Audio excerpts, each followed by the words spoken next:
Əgər sən mənə Musanın tarix çərçivəsini sübut edəsən, Yusifin tarix çərçivəsini sübut edəsən, mən agnostik ateizmdən çıxacağam. Biz Quranın dəyişdirilmədiyini niyə buradan çıxarda bilirik rahatlıqla? Çünki orada olan heç bir ayə, heç bir surənin zərrə qədər bugünkü Qurandan fərqi yoxdur. Eynidir, birəbir eynidir. Bəli, doğrudan da Məhəmməd Peyğəmbər adlı bir şəxs olub. Amma əfsuslar olsun ki, Qurani-Kərimi artıq geosiyasi bir belə deyim, silah çeviriblər. Adam vəzifəsinə qədər, yaşadığı yerə qədər, Firona yaxınlığına Tamam, qədər və okey. adına qədər qeyd eləyir. İndi mənə Sən bunu tarix oxşadırsan. Yaxşı da, sən yenə Musaya girirsən axı. Biz yenə Musanın təsdiq qardaşım, mən Musaya biz yenə Musanı təsdiq etməliyik. Mən Hamanla danışıram. Abi rəvayətlər çox ola bilər. Canım Mən rəvayət milyonlarla rəvayət eşidə bilərəm abi. O boyda xalq çıxır şeydən Misirdən. Bir dənə də mənbə bunu yazmır.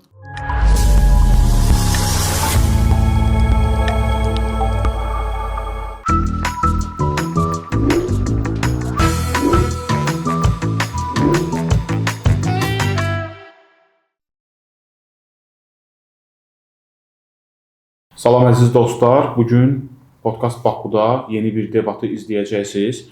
İstəyərdim ki, oponentlər özlərini təqdim eləsinlər və daha sonra mövzunu izah eləsinlər özləri və başlayaq. Buyurun. Mən Ziya Balıyev, müsəlmanam, onlara de platformasının qurucusu və rəhbəriyəm. Çox şad oldum. Mənim adım Yusuf Hələ Lübisaldır. gülüşlə başlayırıq. Hələ gülüşlə. Çox rəsmi başladı ona görə. Adım Yusuf Lübisaldır, agnostik ateistəm və elmi kütləvi blogeram. Mövzunu da adlıca zəhmət olmasın. Mövzu dini mətnlərin köçürülməsi. Mövzumuz budur. Qurani-Kərimdən söhbət gedir. Elə yeri gəlmişkən mən istərdim bu mövzuya giriş eləyim. İcazə Hələ ki, çox üzr istəyirəm. Hələ ki, zəhmət olmasa Ziya sən də mövzunu təqdim elə. Mövzumuz dini mətnlərin köçürülməsidir. Yəni necə Qurani-Kərim özündən öncəki mətnlərdən tək dini yox, ümumi, yəni istənilən bir sahədə olan mətnlərdən kopyalanaraq bir kitab halına salınıb və iddia olunub ki, bu ilahi bir vəhiydir. Təbii ki, müddəi visal olduğuna görə daha ətraflı girişi visal edər. İlk öncə təşəkkür etmək istəyirəm, çox maraqlı bir mövzudur. Öncədən bildirmək istəyirəm izləyicilərimizə ki, burada kiminsə belə deyək, Quranı təhqir etmə, İslamı təhqir etmə və s. yoxdur. Mən bu məsələyə sırf tarixi prizmadan və Qurani-Kərimə sırf tarixi bir sənəd kimi yanaşaraq araşdırmamı aparmışam. Ümumiyyətlə məni tanıyanlar bilir ki, mənim Ziya kimi bir müsəlman dostum varsa, mənim hər hansı bir İslamla və yaxud da Quranla problemlərim yoxdur. Öncədən yazımda kommentlərdə bizdə bilirsən, biraz problemlidir. Yəni sığortaya alım ki, yəni çünki elə olur ki, hətta Ziyaya belə və yaxud da mənə pis şəhərlər olur bəzən. Ona görə də Niyə cavabını vermə mənə o mənada? Hələ ya Ziya dedilər ki, onun cavab verir, ya da mənə dedilər ki, buna baxsan nəsə. Nəysə əlqərəz mövzuları qırağa qoyaq. Birinci başlamaq istərdim mən birinci Nikea kilsə məclisindən. Çünki mənim araşdırmalarım zənnimcə bəs məni bura gətirdi mənbə olaraq. İkimiz də bilirik ki, məhz xristianlığın belə deyək də fundamentlərindən biri olan trinitarianlıq məhz orada qəbul olundu. Çünki İsa Məsihin statusunun bərqərar olunması məhz orada çox əsas məsələlərdən biri idi. Hətta deyirəm ki, əsas məsələ məhz o idi. Məhz buna görə də bunu araşdırdığım zaman Rubinstein'in When Jesus Became God adlı bir kitabı qabağıma çıxdı. Orada çox ətraflı bu məsələ təsvir olunurdu. Fərqli konfessiyalardan ortodoksal kilsəsidir və fərqli yanaşmalarda olan yepiskoplar, bişoplar və s. yığılmışdı. Onların arasında Ari adlı bir şəxs də olub. Ari adlı bir şəxsin, o da yəni belə rahiblərdən biri idi. Və Ariyanlıq çox yayğın idi xristianlığın ilk illərində. Ariyanlığı digər trinitarianlardan, yəni Tanrını üç sifətdə görmələrdə, ata, oğul və müqəddəs ruh sifətdə görməlindən fərqli olaraq Ariyanlar iddia edirdilər ki, xeyr, İsa Məsih bəli, Məsihdir, amma yəni o sadəcə olaraq peyğəmbər statusundadır, yəni Tanrı deyil. Allah ümumiyyətlə deyil və üç sifət məsələsi ümumiyyətlə onlar inkar edirlər. Və Ariyanlıq ümumiyyətlə çox yayğın idi Roma imperiyasının bu 4-cü əsrin əvvəllərində. Hətta o dərəcədə yayğın idi ki, imperator hətta onlara qarşı mübarizə aparır. Çünki üsyan qaldırmağa belə hazır idilər. Əlqərəz, sözümün canı nədir? 325-ci ildə 1-ci Nikea məclisində Arinin dediyi bütün sözlər, Ariusun dediyi bütün fikirlər, bütün iddialar hamısı bidət elan olunur. Nəyə görə? Çünki bu digər belə deyim ortodoksallar fikirləşirlər ki, yox, bəs İsa Məsih həm ata, həm müqəddəs ruh və s.dir. Yəni biz bu məsələyə baxdığımız zaman görürük ki, artıq xristianlığın təməlində, yəni də Nikeya məclisindən qabaq da belə fikirlər olub ki, İsa Məsih şey deyil, Tanrı deyil və o sadəcə olaraq peyğəmbərdir ki, biz burada paralel Quranla paralel görürük ki, Quran da yeri gəlmişkən bunu iddia edir ki, İsa Məsih qətiyyən Tanrı deyil və bununla bağlı fərqli surələr də var. Digər bir məsələ ona toxunmaq istəyirdim. Ari adlı şəxs məcburi şəkildə qovulur. Həmin o İznikdən, indiki müasir İznikdən və bütün o yazdıqları əsərlərdir, bütün tərəfdaşları ilə onlar üzü Suriyaya və üzü Ərəbistan yarımadasına doğru gedib orada yayılmağa başlayırlar. Amma yəni təkcə Ariyanlar deyildi bu fikrə sahib olan. Çünki həmin periodda həm İbyanitlər də var idi, həm Unitarianlar da vardı ki, İbyanitlər və Unitarianlar günü bu gün belə xristianlıq adı altında fəaliyyət göstərir ki, onlar özlərini xristian sayırlar. Sadəcə olaraq Trinitarianlığı, yəni Tanrının 3 sifətdə olmasını inkar edirlər. Mən əslində qalsa toxunmaq istədiyim burada məqam nədən ibarətdir? Unikallıq məsələsinə toxunmaq istərdim ki, anladığım qədər çox güman ki, Ziya indi buna yəqin özü daha ətraflı izah verər. Mənə görə Quranın iddiası və digər insanların, şəxslərin, məzhəblərin və s. fərq etməz. Hamısının verdiyi iddia odur ki, Quran unikal kitabdır. Amma biz məsələn varislik prinsipinə baxsaq, mənə elə gəlir ki, biz burada hər hansı bir unikallıqdan əsas olsun ki, danışa bilmərik. Çünki biz buna tarixi prizmadan baxsaq, biz görürük ki, Qurani-Kərim özündən qabaq gələn kitabları təsdiqləyir. Amma təsdiqləməklə də əlavə fərqli ayələrdə bildirir ki, əvvəlki kitablar təhrif olunub. Amma biz ona istinad olaraq daha düzgün versiya veririk və bizim kitabımız düzgündür. Bu siz nəyə oxşayır? Sanki Ziya bir kitab yazır ki, mən bildiyim qədərilə kitabı hazırlayır. Əminəm ki, də çox möhtəşəm bir kitab olacaq. Amma təsəvvür edək ki, sən o kitabı yazırsan və 100 il sonra mənim oğlum çıxır ortalığa, deyir ki, mən Ziyanın din fəlsəfəsi barəsində bir kitabı oxudum, ondan ilhamlandım, ona istinad elədim. Amma Ziyanın kitabı səhvdir.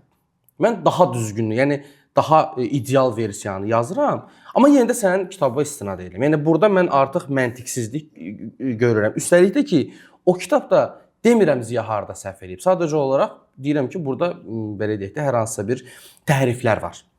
Amma yəni qeyd eləmirəm konkretikanı. Eyni konkretikanı mən məsəl üçün Quranda görə bilmirəm. Yalnız bir şeyə çıxmaq şərti ilə. Tövrətlə bağlı konkretika yoxdur, amma xristianlıqla bağlı bir konkretika var ki, İsa Məsih çarmıxa çəkilməyib. Bu ən əsas fundamental yanaşmadır Quranın yanaşması. Məsələn, Bəqərə surəsi 79-da Tövrətlə bağlı təhrif olmasından bağlı məqamlara toxunulur. Bəqərə surəsi 75-də buna toxunulur. Bəqərə 146-da, Maidə 13-də, Maidə surəsi 41-46-da, Əli İmran 78-187-də buna toxunulur. Ümumiyyətlə bu misallar çoxdur da. Yəni amma Tövratla bağlı hər hansı bir konkretika yox. Sadəcə olaraq bir iddiaları var ki, Tövrat dəyişdirilib, amma Tövratın harası dəyişdirilib və biz daha düzgününü veririk kimi mən orada əsas olsun ki, bir mesaj görürəm. Varsa, mənə bildirsən, mən çox sevinirəm, amma əsas olsun ki, mən araşdırmalarımda bunu tapa bilmədim. İsa Məsihin taleyi ilə bağlı konkretika var. Orada səhv etmirəmsə mütəvaffiqə adlı bir feil var. Biz onu öz dərgahımıza qaldırdıq mənasında. Bəlkə mən tələffüzdə səhv edə bilərəm, sən daha yaxşı bilərsən. Anladığım qədər bu, yəni öz dərgahımıza öldürmədən qaldırdıq mənasındadır. Yoxsa ölüm kimi də mənalandıran var. Amma yəni Quran deyir ki, yəni biz onu öz dərgahımıza qaldırdıq. Orada keçən söz vəfat sözü ilə eyni. Yes, aysa. Ona yəni mən də bəlkə tələffüzdə bəlkə biraz səhv deyə bilərəm. Vəfat sözü ilə eyni. Hə, aysa. Burada çox maraqlı bir məqama toxunmaq istəyirdim. Sırf yəni o zaman yaşayan xristianların da yanaşmaları var da.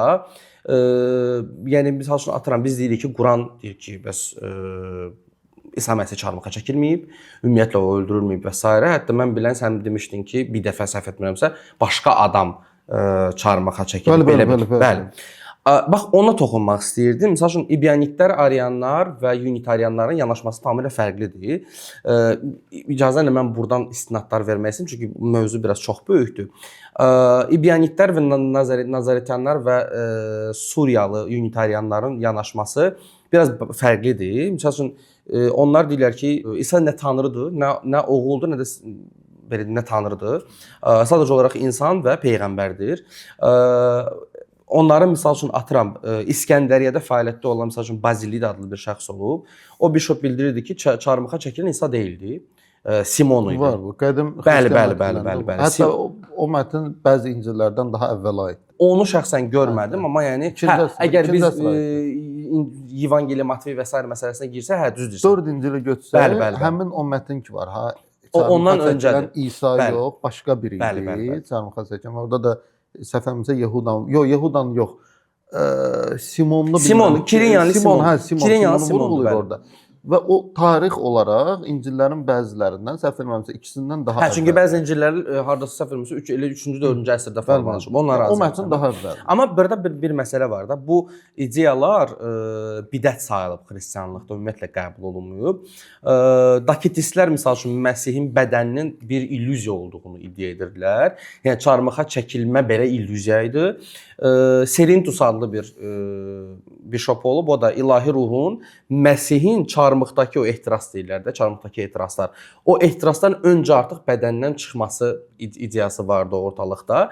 Yəni ki, çarmıxa çəkilmədir, illüziyadır, yəni əvəz etmədir. Bu ideyalar artıq yəni Qurandan ən azı heç olmasa bir 300 il qabaq olduğu olub. Yəni bu Gnostik Suriya xristianlığında və s. çox yayğındır ki, biz bu ideyaların yayğınlığını Ərəb yarımadasında çox görürük. Və mənim şəxsi fikrimə əsasən bu belə deyək də Qurani Kərim daha doğrusu ideyaları nə idi? İdeyalar onadır ki, İncil özü də, Tövrat özü də təhrif olunub, dəyişdirilib. Amma sırf onun dəyişdirilməsinə bağlı hər hansı bir İsa Məsihin çarmıxa çəkilməsindən başqa bir konkretika yoxdur. Və istifadə etdiyi də bütün ideyalar, fikirlər daha doğrusu, xristianlığın qəbul etdiyi o doqmadan tam kənardır. Yəni bidət ideyalar üzərində qurulur ki, o ideyaları yenə bildirəm 300 il qabaq olub. Yəni burada hər hansı bir unikallığı mən əfsus olsun ki, görmürəm ki, mənim əsas fikrim də oradan ibarətdir ki, bu sadəcə olaraq öncədən gəlmiş ki, Quran özü də, Quran-Kərimin ayələrində özü də var ki, bizdən qabaqkilərin şeyləridir, səhv etmirəmsə, rəvayətləridir. Hətta bəzi o ayənin adı yadımdan çıxır, desən Ət-Tin ayəsində idi. Yoxsa hansı ayədə? Yox, Ət-Tində deyildi, başqa bir ayədə idi. Yalan deyərəm indi. Onlar bildirirlər ki, Məhəmməd peyğəmbər qulaqdır. Belə bir şey yazılıb orada, sanki eşidib bizə danışan şəxs anlamında istifadə olunur. Yəni Qurani-Kərimin özündə belə biz əgər tarixi tərəfdən də baxsaq, həmin ərazilərdə təkcə şeylər olmayıb da, məsəl üçün paqanlar və s. olmayıb. Orada elə monoteist ideyalara inanan insanlar olur. Xristian və yəhudilər olur. Bəli. Yəni Quran hər hansı bir izolyasiya içində formalaşmayıb ki, biz bunun hər hansı bir unikallığından danışaq və ya yeni bir şeydən danışaq. Xristianlar daha çox sən dediyin yox, Həzrət İsa'nı Allah kimi qəbul edən xristianlardır. Niyə görə? Çünki Quran kontekstində də durmadan tənqid olunan xristianlar olardı. Yəni sən dediyin digər kateqoriya ki var, Həzrət İsa'nı Allahın salamı olsun, peyğəmbər kimi qəbul edən toplum deyildi orada olanlar. Daha çox tanrı kimi qəbul edənlər idi. Həmin amma ideyalar həmin yarımada da çox yayğın idi. Yəni sırf peyğəmbərin olduğu coğrafiyada, yəni o kompakt yaşayış yerində yox idi. Mən rastlaşmamışam. Əslində mən baxdığım mənbələrdə həmin ərazilərdə, yəni məncə yəni belə deyək də 3-cü 4-cü əsrdən belə həmin əraziyə girilən ideyalar inanmıram ki, itsin. Hətta günü bu gün belə o ərazidə o ideyalar belə qalır, o şəxslər, ibyanitlər, unitarianlar və s. günü bu gün varsa, məncə Məkkə-Mədinə ərazisində yaşayırdılar. Ümumiyyətlə o Ərəbistan yarımadasında. Ərəbistan yarımadası böyükdür. Yox, bilirəm. Mənim belə deyək də, biz əgər Məhəmməd peyğəmbərin ümumiyyətlə nə fəaliyyətlə məşğul olmasına baxsa, bilmirəm sən hansını qəbul edirsən. Çünki fərqli yanaşmalar var. Bir yanaşma var ki, Məhəmməd peyğəmbər tacir olub və istər-istəməz bir çox həm fəlsəfi məktəblərlə, həm fikirlərlə, ideyalarla tanış olub. Belə bir yanaşma da var. O söhbətə gələr. Çünki bax o məsələ biraz şeydir. Çünki məsəl üçün hər hansı bir konkret Məhəmməd peyğəmbərin bioqrafiyası ilə bağlı konkret verə biləcəyimiz istinad yoxdur. Yox, var, isbatlar var. Ona görə məsəl üçün bax, ən azından həmin ərazidə o ideyalar çox yayğındır və mənə elə gəlir ki, burada artıq biz Quranın kontekstine belə baxdığımız zaman hər hansı bir konkretika olsun ki, yoxdur. Bax, bu dəyişdirilib.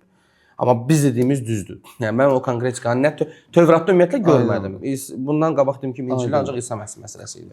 Mövzu ilə bağlı bunu qısaca olaraq deyim ki, ancaq misallar verdin. Amma konkret olaraq mövzunun məğzinə toxunmadın da. Yəni biz niyə görə əsas qavramı deyirəm, amma misalları qoyuruq. Biz niyə görə inanmalıyıq ki, Qurani-Kərim özündən öncəki mətnlərdən toplanaraq yığılıb. Bunun konkret mənə meyarındır. Misalla yox da. Yəni niyə buna inanmalıyam? Mən varislik prinsipindən gedirəm. Yəni oxşarlıq da, mətnlərin Oxşarlıq məhz varislik prinsipi. Varislik deyəndə nəyə Varislik yəni mən sənə bir şey deyim də, izah edim. Məsəl üçün atıram, əgər bu ideya öncədən varsa və sonradan bu artıq hansısa bir kitabda istifadə olunursa, ələlxüsus biz nəzərə alsaq coğrafiyanı və s. geosiyasi vəziyyəti, mən burada köçürülməmə kimi bir şeyi görə bilmərəm də. Yəni həmin ideyalar orada varsa, öncədən artıq apokriflərdə belə özünün belə deyək, təsdiqini tapıbsa və sonradan artıq Qurani-Kərimdə varsa, mənim belə məntiqi çıxarım odur ki, həmin ideyalar orada yayğın olduğu üçün o da artıq kitablarda olub. Digər bir məsəl var. Misal olaraq çəkə bilərəm. Kəf surəsi idi səhv etmirəmsə, bu 7 Efes gənci ilə bağlı, mağara ilə bağlı məsələ. Ashab-ı Kəf, bəli. Toxunmaq istədiyim məqam nədir? Mən düzgün başa düşdümsə həmin ayənin surənin bizə verdiyi mesaj o. Ümumiyyətlə onun tarixçəsi necə idi? Bilirsən, çox güman ki də bilirsən məndən də yaxşı.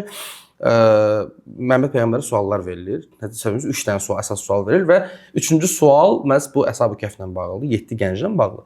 Və elə sual verilir ki, Məhəmməd peyğəmbər onu sanki izah etməsin, onlara təsdiq etsin. Yəni o ideya artıq orada varmış kimi, insanlar onu bilirmiş kimi bir təsəvvür yaranır və əgər o insanlar onu orada bilirlərsə, bu ümumiyyətlə Əshab-ı Kəhf məsələsi 5-ci əsrin yoxsa 6-cı əsrin yalan demiş ola bilər. Hər bir halda 5-6-cı əsrlərdə aid apokriflərdən gələn bir şeydir.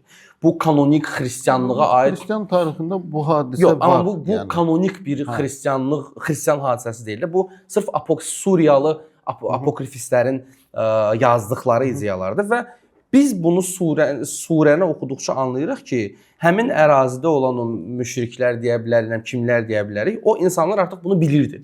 Yəni bu yəhudilər də olub, xristianlar da olub, onun ətrafında olan bütün insanlar bunu bilirmişlər. Yəni peyğəmbər onlardan eşidərək qeyd edib. Yox, eşidərək qeyd edib məsələsini. Yəni necə qeyd edib? Mən aydınlaşdıra bilməmişəm. İzah edəcəm. Yəni ki, sual verilirdi ki, peyğəmbər öz peyğəmbərliyini təsdiq etmək üçün 3 dənə suala cavab verməlidir. Mən düzgün əgər yadımdadırsa.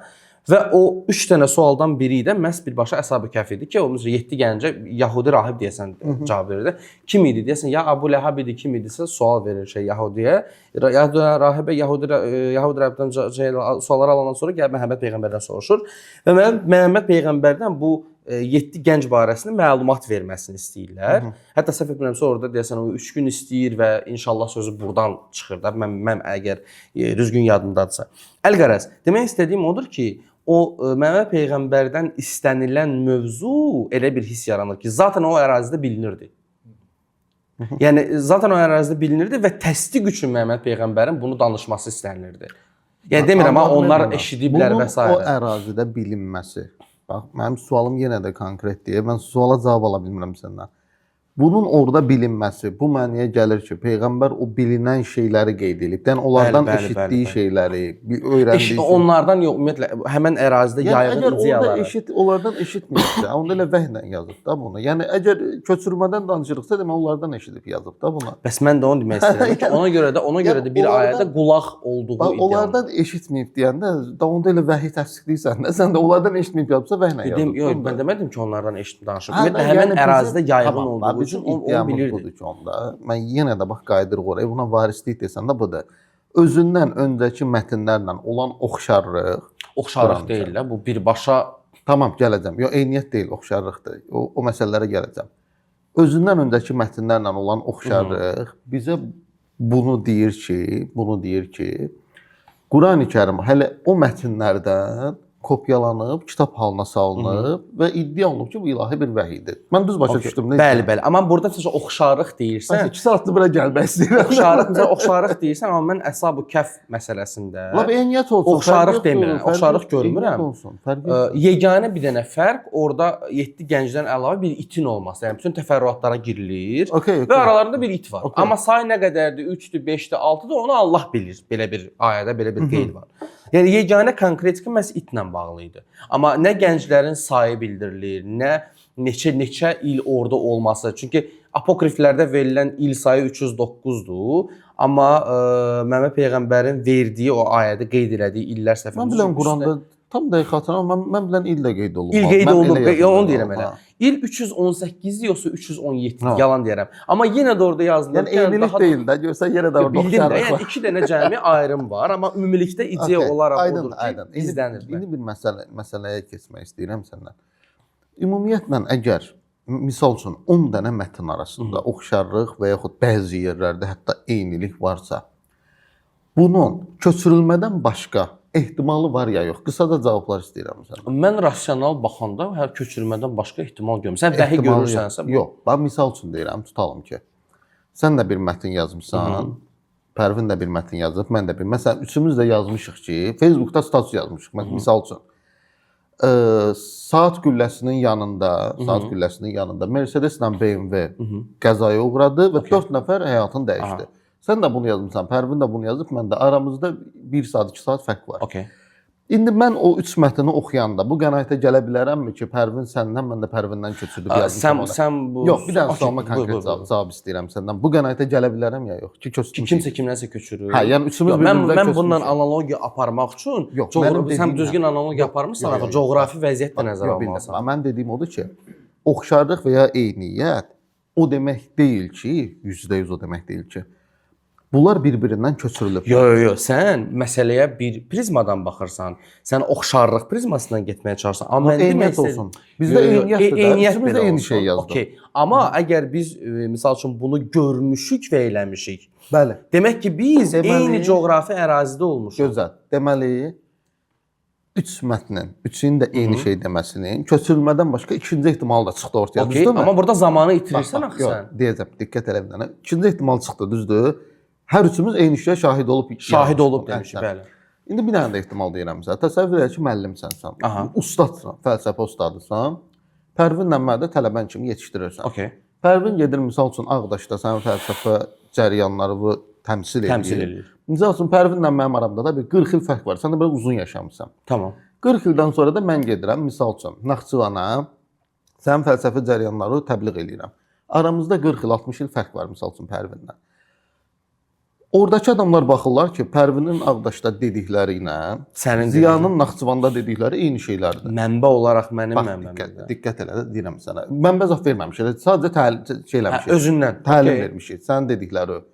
Sən elə bir arifsən ki, istəmirsən də adın çəkilsin. Belə bir misal verirəm. Tamam. Bax, indi orada bizim iki mətnimizə Pərvinin Ağdaşda dediklərinə və mənim Naxçıvanda dediklərimə baxan adamlar görəcəklər eynilik var.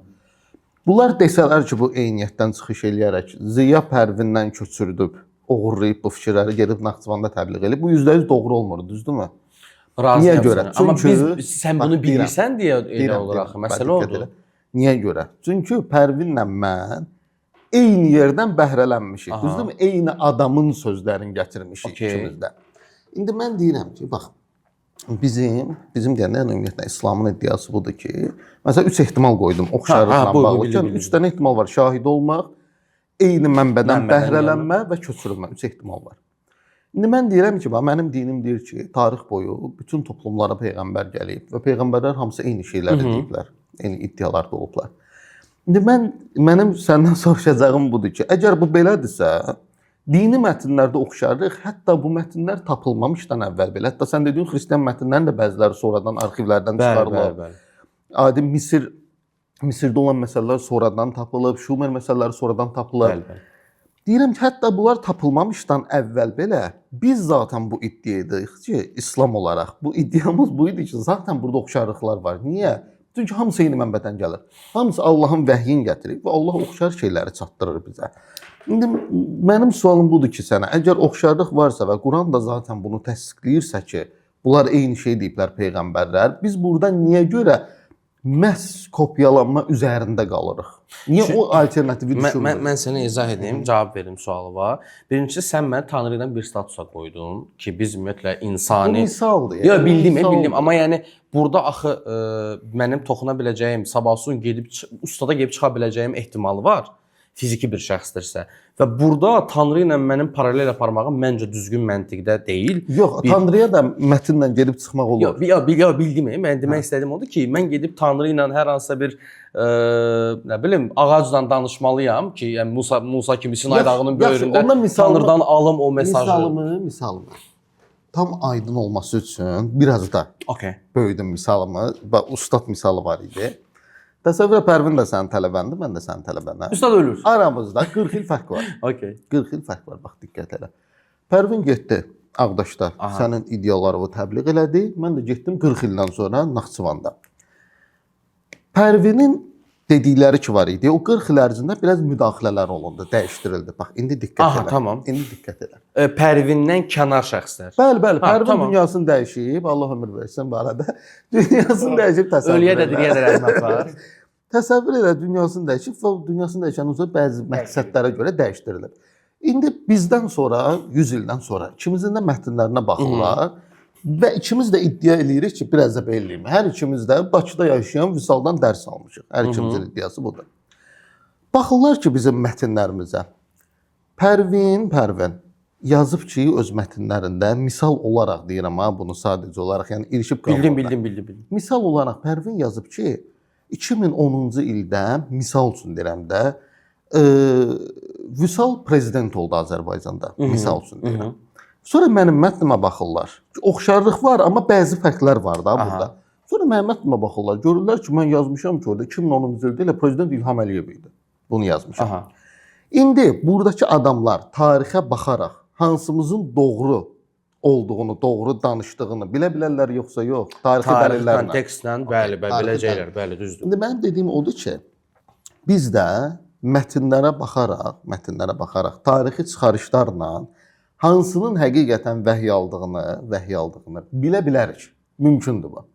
Okay. İndi gələcəm ora. Sən iddialı buyur davam eləsən istəsənsə mən bunu eşidirəm, buyur. İndi mənim dediyim odur ki, oxşarlığın 3 ehtimalı var. Bu üçündən biri ola bilər. Amma biz bu oxşarlıqlar içindəki fərqlərə baxsaq, bu iddialardan hansının daha doğru, 3 ehtimaldan hansının daha doğru olduğunu müəyyən eləyə bilərik. Buyur. Mənə belə gəlir. Və ortada çox ciddi fərqlər var. Bax, misallar verəcəm. Qurandan, digər mənbələrdən. Elə gedək Tövrata və yaxud sən Şumer mətnlərinə gedək, istəyirsən daha əvvələ gedək, fərqi yoxdur. İndi bir də oxşarlıq məsələsini sənə deyim. Misal üçün bu İncillə bağlı deyirsən, Tövratla bağlı deyirsən, məsələn Upanişadlarda, adi Hindistanda elə mətnlər var ki, sən onu İxlas surəsindən ayıra bilməzsən. Yadındadır, biz də onu müzakirə etmişdik. Bu Hindistan mətnidir və yaxud Misir firavunu Exnatonun elə şeirləri var ki, sən onu İxlas surəsindən ayıra bilməzsən. Yəni bu nə demək istəyirəm? Yəni oxşarlıq və yaxud eyniyyət, Exnatonun şeiri demək olar İxlas surəsindən eynidir. Bu o demək deyil ki, bu 100% köçürülüb bunlar. Çünki Exnatonun mətni çox sonra tapılıb. Biz hələ ki ən qısa yerdən gedirik də, Tövrat və İncildən. Mən burada Tövrat və İncili eləmirəm, yəni tənqid eləmirəm. Sadəcə olaraq mən sənə suallar vermək istəyirəm ki, bu suallar haqqında fikirlərin nədir? Bax, misal üçün Tövratda və Quranda Musa və Yusif haqqında danışılır. Allahın salamı olsun hər ikisi. Hər ikisi haqqında danışılır. Bəli. Və biz bu mətnlərin kontekstinə baxanda görürük ki, Tövratda Musa haqqında da, Yusif haqqında da danışılanda Misirin başçısına hər ikisi haqqında danışılanda da Firon deyilir. Firon və kral var. Birbaşa Firon deyilir. Və mən açıram Qurani-Kərimə baxıram ki, Yusif haqqında gələn bütün ayələrdə istisnasız hamısında Məlik sözü, hökmdar sözü keçir. Okay. Musa ilə bağlı gələn ayələrin hər birində Firon sözü keçir. Tamam. Bax, tisuldan danışılır burada. İndi bu Qurani-Kərimdə gəldi. Yusifin vaxtında kral, Məlik. Bəli, Məlik hökmdar. Musanın vaxtında isə Firon sözü keçir. Tamam. Yəni Misir başçısı ilə bağlı da. Bəli. Mən tutam da bu vəhiy gəldi. Bir dənə bir ərəb 7-ci əsrdə, 6-cı əsrdə, 7-ci əsrdə başlayır da vəhiy. 6-da doğulur. 7-ci əsrdə çıxıb iddia eləyir ki, Yusif öz hökmdarına Məlik deyirdi, Musa Firon deyirdi. Və bunun üstündən nə qədər keçir? Deməli, hardasa 1200 il keçir. 18-ci əsrdə, 1100-1200-də belə deyək. 18-ci əsrdə biz bir dənə daş tapırıq Misirdən, Rozetta daşı, şampinyon. Burada bunun da özəlliyi nədir Rozetta daşından? Burada 3 dildə mətn var. Qibti dilində qədim Misir heroqlifləri. Onları raşifrovasiya etsinlər. Sanskrit dilində və Yunan dilində 3 dənə dildə var və bu Rozetta daşı ilə Misirşünaslar, bu orada ciddi araşdırma edən adamlar Misir mətnlərini oxudular, başa düşdülər. Və Misir mətnlərində bunu gördülər ki, Misir tarixi bölünür iki yerə. Köhnə krallıq və yeni krallıq. Və bunu gördülər ki, köhnə krallıqda Misir başçılarına heç bir yerdə Firon deyə xitab olunmur. Hökmdar deyə xitab olunur. Yeni krallıq dövründə isə artıq hökmdar xitabı dəyişdirilib, yerinə Firon xitabı gəlib. İndi mən səndən tam səmimi soruşam, hər şeyi qoy qırağa. Tutalım ki, fərz elə ikimizdəki peyğəmbər Tövratdan götürdü, Musa ilə və Yusiflə bağlı məsələləri Qurana kopyaladı. Tövratda keçən məsələləri.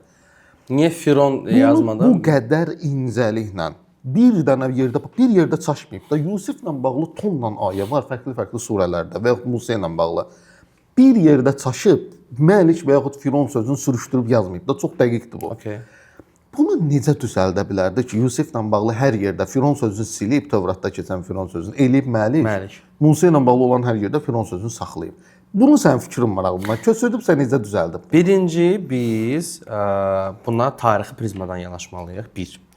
Sən mənə ilk növbədə sübut eləməlisən ki, doğrudan da Musa və Yusif adlı şəxslər Misir tarixində qeyd olunub bir. Çünki mən buna bu ayrımı görmək üçün və bu ayrımı təsdiq etmək üçün mən doğrudan da əlimdə belə deyim, danılmaz tarixi faktlar olmalıdır ki, mövzunu yayındırırsan. Mövzu yayındırmıram, qətiyyən yayındırmıram. Bu çox vacib. Qətiyyən. Çünki qoy izah edeyim də. Mən bildim sən mənə hansı şeyin üçün salmaq istəyirsən. Mən bu izah edeyim. Bax, sən bildirmək istəyirsən ki, yox, bəs Yusifin vaxtında kraldır. Mənə birincisi Yusifin vaxtında doğrudan da kral olduğunu təsdiq etmək lazımdır. Bunu təsdiq edəcək hansısa bir tarixi mənbə yoxdur. Bir, çünki Yusifin belə deyək, varlığı, Yusifin birbaşa olaraq varlığını təsdiq edəcək hər hansısa bir mən Misir iyeroqliflərini görməmişəm. Birbaşa təsdiq edəcək ki, belə bir insan olub. İki, Musanın belə tarixi bir şəxs olması məsbəs bu belə deyək də Misir iyeroqliflərində onun təsdiqin tapılmasına bağlı bir dənə də mənbə yoxdur. Birinci biz bunu təsdiq etməliyik ki, Musa və Yusif adlı şəxs Misir tarixində olub. Çünki Misir tarixinə əvəz olunmaz təsirlər olub da. Çünki biri bütün dini dəyişir, etiqadı dəyişir. O biri şəxs isə böyük bir xalqı Exodus deyirlər də buna. Böyük bir xalqı Fironun zülmündən çıxarır. Bəli. Biz bu iki dənə böyük, doğrudan da tarix üçün, Yahudilərin tarixi üçün də böyük bir yanaşmadır, insanlıq tarixində də böyük bir hadisədir. Bu iki dənə hadisəni birinci təsdiq etməliyik ki, bu hadisə doğrudan da olub. Bu hadisəni təsdiq edəndən sonra biz doğrudan da təsdiq etməliyik ki, doğrudan da Yusifin vaxtında, çünki burada eramızdan qabaq 1600-cü illə qədər səhv etmirəmsə kral idi. 1600-dən sonra üzü sıfıra qədər artıq Firon idi. Çünki iki krallığın birləşməsi şimal və cənubda səhv etmirəmsə, onların birləşməsi nəticəsində artıq Firon oldu, faraon. Və bunu biz təsdiq edəndən sonra tarixi prizmadan getməliyəm. Tarixi prizmadan sən mənə təsdiq eləsən, ən birinci müsəlman mən olacağam. Bax, məsələ budur. Sən bunu mənə tarixi prizmadan sübut etməyənə qədər məndən Məhəmməd Peyğəmbərin bunun vəhy tərəfindən edilməsini qəbul etdirə bilməzsən. Çünki mən bunu birbaşa təsdiq etməliyəm. Ondan sonra incə detallara girməliyik. Məsələ budur. Mən bunu təsdiq etmədən bunu heç cürə sən izah verə bilmərəm. Birincisi, Musa və Yusif haqqında Misir tarixində tarixi dəlilin, indi gələcəm məsələyə, tarixi dəlilin olmaması mənim verdiyim iddianı çürütmür. Niyə görə? Yox, çürüdür. Deyəcəm. Sən bunu təsdiq etmədən necə mənə ona girə bilərsən? Səbir ol, gələcəm. Bax, birincisi, Misir tarixində gəl azdan çoxdan oxumusansa bilirsən ki, Misir tarixində tarixin silinməsi deyə bir anlayış var. Yəni, tarixi maksimal dərəcədə silməyə çalışıblar. Niyə? Bunu ən azından müxtəlif səbəblərdən. Misal üçün, məğlubiyyətlər qeyd olunmur. Yox, qətiyyən. Akkadlar gedib Misirin üstündən keçidlər, hamısı qeyd olunub. Çox nadir hallarda böyük şeylər yazılır. Yox, hamısının köçsə, hamısı silinməlidir. Abi, məncə bu yanaşma doğru deyil. Exnaton haqqında tarixi məlumatların böyük əksəriyyəti silinib. Amma tapılıb, olmasaydı sən Exnaton barədə nə danışa bilərdin? Çox cüzi bir şey tapılıb. Yetərə qədərdir ki, onun barəsində kitablar yazılsın. Deyirəm, yoxda bunlar hipotezlə yazılan mətnlərdə və bu məbədlərin filan Exnatonla bağlı dağıdılması ilə bağlı tarixi faktlar var. Bunu qoydum qırağa. Tarixin silinməsi çox normal bir şeydir. İkincisi, Musanın adının orada başqa cür keçmə ehtimalı da çox böyükdür. Niyə görə? Çünki Musa ad deyil, ləqəbdir. Ola bilər ki, Qibtilər buna Misirdə başqa bir ad qoyublar. Yəni bunu Musa deyə qeyd eləməyiblər. Bu çox normal bir şeydir. Amma Həzrət Musa ilə bağlı bəzi hadisələr ki var. Məsəl üçün Tövratda da, Quranda da keçən Firona möcüzə kimi göndərilən şeylər, məsəl üçün göydən çərikə yağması, 7 dənə, 7 əzab, bildim. Bəli, 7 aclıq ilə, 7 bəhrə ilə. Bunlar hamısı bu hadisələr ard-arda Misir heroqlif şeylərində, kitabələrində keçir.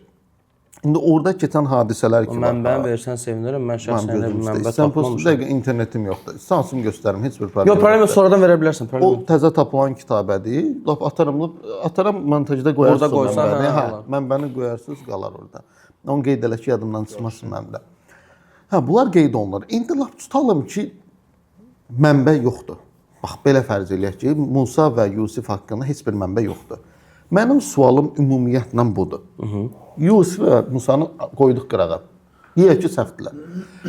Ümumiyyətlə Peyğəmbər niyə görə Misir haqqında danışdığı zaman Məlik və Firon bölgüsü eləmə ehtiyacı duydu? Birincisi ondan başlayaq ki, bax sən yenə məni salmağa çalışırsan ora. Bax, mən deyirəm də Yusif və Musanı unutdum. Bunu məndən soruşmağın, bilsən nə yoxdur? Mənim səndən soruşmağım ki, Allah niyə bunu yox, bunu elədi. Bax, qulaq as. Çünki mənim konkret bununla Məhəmməd Peyğəmbərlə həyatı ilə bağlı adi müsəlmanlar belə onun bioqrafiyasına bağlı dəqiq bir şey deyə bilmirlərsə, məndən bunu soruşmağım. Tutalım ki, mən sənin dediyi qəbul elədim ki, Yusif və Musa bir dənə nağıldır. Olmayıblar tarixdə. Mənim sualım sənə konkretdir. Həzrəti Muhammed, Allahın salamı olsun ona və pak əhl-i beytinə.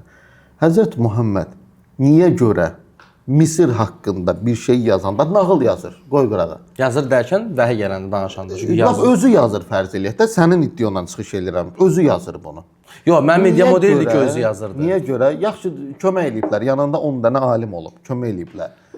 Belə götürək, fərqi yoxdur. Yox, sən deyirəm, mən sonra sənə deyəcəm mənim fikrim 200 nədir. dənə alim olublar. Qoyduq qırağa. Mənim sualım budur konkret olaraq. Deyirəm ki, bunu qeyd eləyəndə Misir haqqında niyə görə əvvəlki dövrdən danışanda zaman etibarı ilə deyirəm ha, Məlik deyə yazmaq ehtiyacı duydu. Bunun bir dənə mənə rasional izahı var. Rasional izahı mən sənə verim.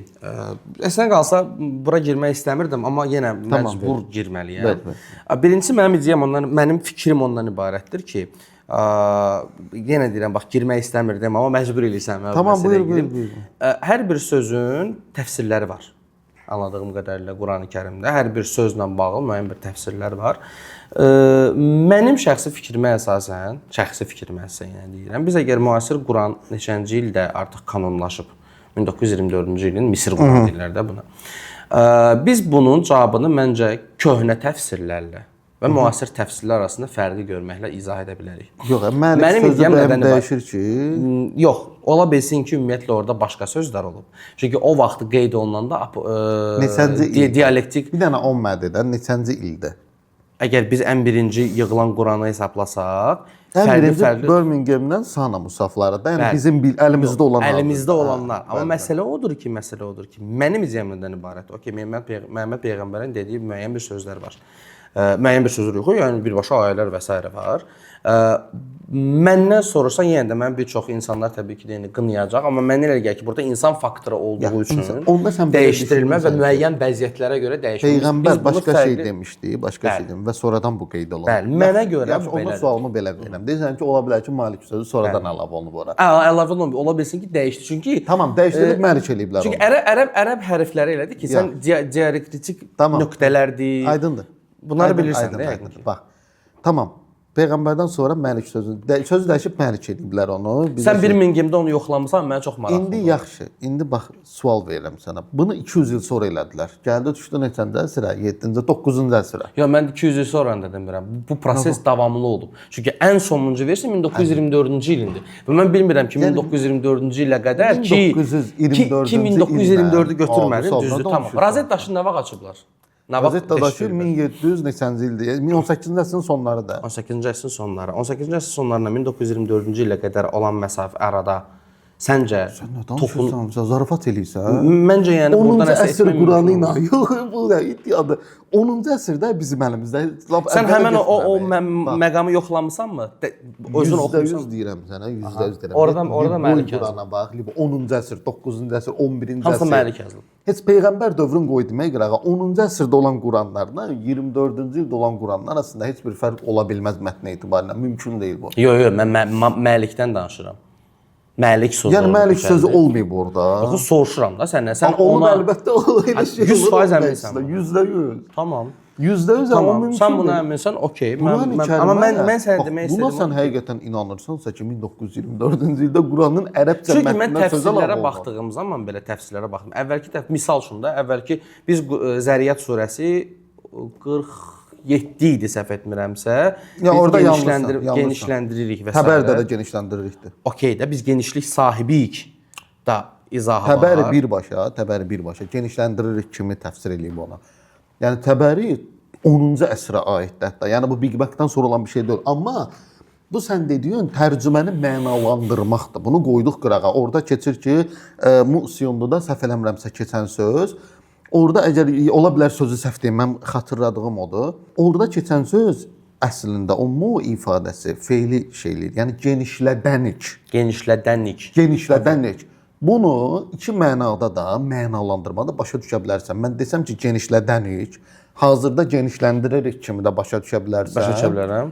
Geniş bir yer kimi yaratdım kimi də başa düşə bilərsən. Yəni feil özü genişlədənik feilidir. Okey. Mən bu mövzunu ayrıca bir podkastda danışarıq məncə. Bu mənalandırma fərqidir. Amma ərəbcə mətndə mən dediyimdə Məlik və Firon bölgüsü var. Bu mümkün deyil bunda. Sən mənə göstərsən mən sevinərəm ki, 1000 gün Quranında onu 1000 gün Quranı ümumiyyətlə tam Quran deyil. Razıyam sən. Orada bir neçə surə var. Həmçinin Saf Musafında da. Sadəcə olaraq biz Quranın dəyişdirilmədiyini niyə buradan çıxarda bilirik rahatlıqla? Çünki orada olan heç bir ayə, heç bir surənin zərrə qədər bugünkü Qurandan fərqi yoxdur. Eynidir, birəbir eynidir. Sən müəyyən bir hissəni götür. Müəyyən bir hissə eynidir. Tamam. Yəni fərq onun qalan hissəsi qalmırsa belə. Haysal, məsələ budur da. Nəysə, əlqərəz. İndi mənim sualım budur ki, bax cavab almadım sualıma. Buyur. Peyğəmbər niyə görə Misir haqqında danışanda Firondan əvvəl Məlik deyə xitab eləmək ehtiyacını duyub. Mən yenə sənə deyirəm ki, mənim əlimdə təsdiq yoxdur ki, doğrudan da peyğəmbər elə bir şey deyil. Yaxşı, peyğəmbərdən 100 il sonra deyiblər. Bunu deyən adam niyə belə bir ehtiyac duyur? Mənim 100 il sonra da elə bir şey deyildiyini 200 il sonra. Yox, mən sənə məhz 1924-cü ilin Quranında bunun belə olduğu çünki Rozetta daşı məsələsi 24-cü il demədə heç olmasa demək 7-ci əsrdə, 8-də dəyişiblərdi. Ümumiyyətlə biz sən kontekstdən çıxmayacaksın, amma mən şəxsən deyirəm Musa ad deyil. Kontekstdən çıxmıram. Bax mən bunu qəbullanmağım üçün yenə sən deyirəm. Mən tarixi prizmadan. Abi, 1924-də qoyuram qırağa. Mən sənə Musa və Yusifdən danışıram. Sən mənsən ki, mənbələr var. Bir dənə bir şey deyim. 1800-ün sonlarında hətta Azərbaycanlı tərcüməçilər belə Quranı dilimizə tərcümə ediblər. Var bunlarda. Məsələn, Kəşfül Quran, məsələn Bakuvidə səhv eləmirəmsə, bəlkə xatırlayarsan adını. Bakuvidiya nə idi? Kəşfül Quran olmalıdır adı. Hətta 1924-dən əvvəl bizim dilimizdə belə var bu. Və orada belə hökmdar keçir, məsələn keçmir. Firon deyə keçmir o şeylərdə belə, tərcümələrdə belə. Yəni bunu 1924-də aid eləmə. Vallahi səndən belə bir şey gözləməzdim. Yenə mən sənə bir şey deyirəm də. Sən mənə müəyyən bir qəlib salırsan, amma o qəlibi təsdiq etmədən məndən cavab istəyirsən. Sən mənə hər hansı bir konkret təsdiq vermədin ki... Yaxşı, onda təsdiq verilən bir dəlil deyim sənə. Buyur. Yəni Musa və Yusifin tarixi şəxsiyyət olduğunu təsdiq etmədən məndən Musa və Yusifi qoyduq Fironu və şeyi arasında Musa və Yusifi qoyduq qırağa, unutduq. İcazə versən də bir dənə Təbii. Amma Vüsal bəyin mən cavab verməmə haqqı yarandığını, yəni neytral olaraq, bir moderator olaraq hiss edirəm ki, cavab verməmək haqqı yaranır onda. Necə ki, cavab verməmək haqqı? O tarixin məsələsində... okey. Yo, tarixi dəlil verirəm. Ona mən cavab verməyim üçün mən İslamı qəbul etməliyəm. Tamam, indi tarixi dəlil verirəm sənə. Bax, tarixi dəlil verirəm. Rum surəsinə girəsən. Musa, Yusifi unutduq, tarixi dəlil. Yo, köçülmədən danışırıq. Bax, Tövratda, əgər oxumusansa, Haman adında bir adamın adı keçir. Və bu adam Tövratda Babilistan hökmdarından yaxın bir adamı kimi qeyd olunur Tövratda. 7-ci əsrdə bir dənə ərəb çöllərindən Muhammed adında bir adam çıxır. Deyir ki, davay gətirin Tövratı, İncili, o birisi mətnləri bir dənə kitab yığaq oradan. Nəsə bu kitabı oturub yığırlar. Söhbət gəlib Hamana çatanda baxır ki, bir dənə Haman adı var Babilistanda. Deyir, nəuzubillah, bu misal üçün deyirəm. Mən bu dostları ilə yığışıb ki, yığır. Deyir, uşaqlar, gəlin burada Babilistanı da çıxardaq. Gəlin Hamanı ataq Misirə. Deyək ki, Haman Misirlidir. Və gəlin yazaq ki, Misir Fironunun köməkçisidir. Firon onu daş ustalarının başçısı qoyub, tikinti başçısı qoyub və ona tikinti tikməyə tapşırıb. Nəsə otururlar, məşvərət eləyirlər, otururlar, yazırlar bunu, vəsiyo, hazır. Misir, Babilistandan çıxartdılar, Tövratdan köçürüb çıxartdılar. Tövratda Babilistan qeyd edilir. Babilistan qeyd, bəli. Gəlirik çatırıq 18-ci əsrə Misir heroqliflərini oxuyuruq və Ranke, Alman Misirşünas, Biz müzakirə müəllifə edirik. qədər. Bəli. Ranke lüğətində bu mətnləri oxuyur və kitabələrin birində çox maraqlı bir şeylə rastlaşır. Yazılıb orada Hemen.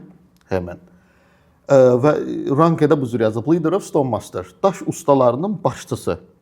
Və Haman adında bir adamdan danışılır Misirdə və bu adam həqiqətən də bir tikintiyə rəhbərlik eləyib və daş ustalarının başçısıdır.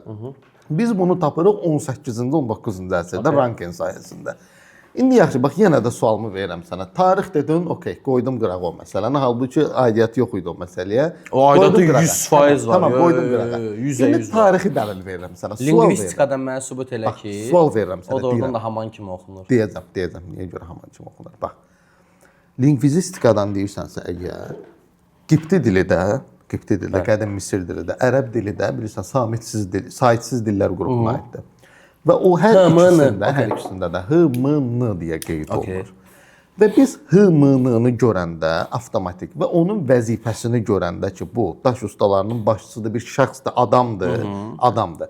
Quranda da HMN-dır. Analogiya keçirir. İndi bunu sən Haman kimi oxuma, Həmən kimi oxu, Himon kimi oxu, Homin kimi oxu, Human kimi oxu, fərqi yoxdur.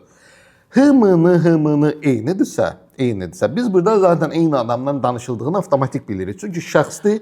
Okey, tamam, yaxşı. Hər ikisi şəxsdir və hər ikisinin adı HMN deyə qeyd olunub.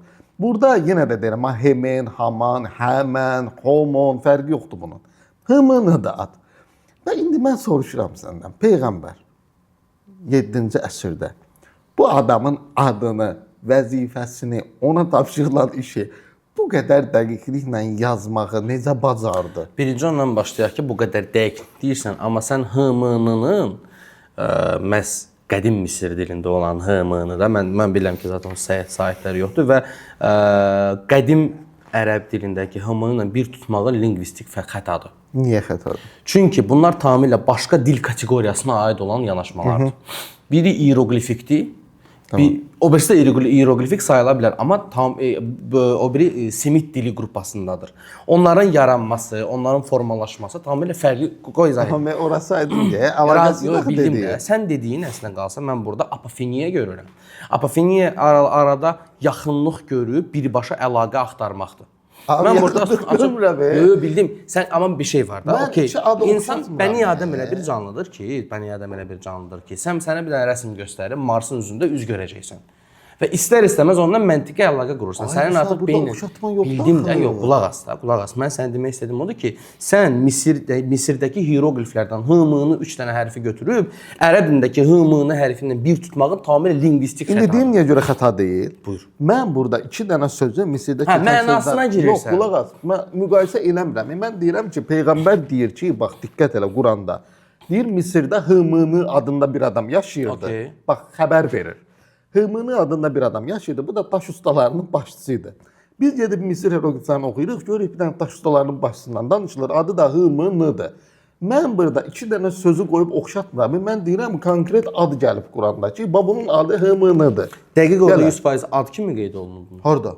Quranda. Sən əgər əlbəttə ki, mənə göstərsən sevinirəm hansı ayədədir və necə qeyd olunub. Quranda bu dəqiq, prosta indi bu dəqiq ayə yazılır. İnternet varsa bir dənə var.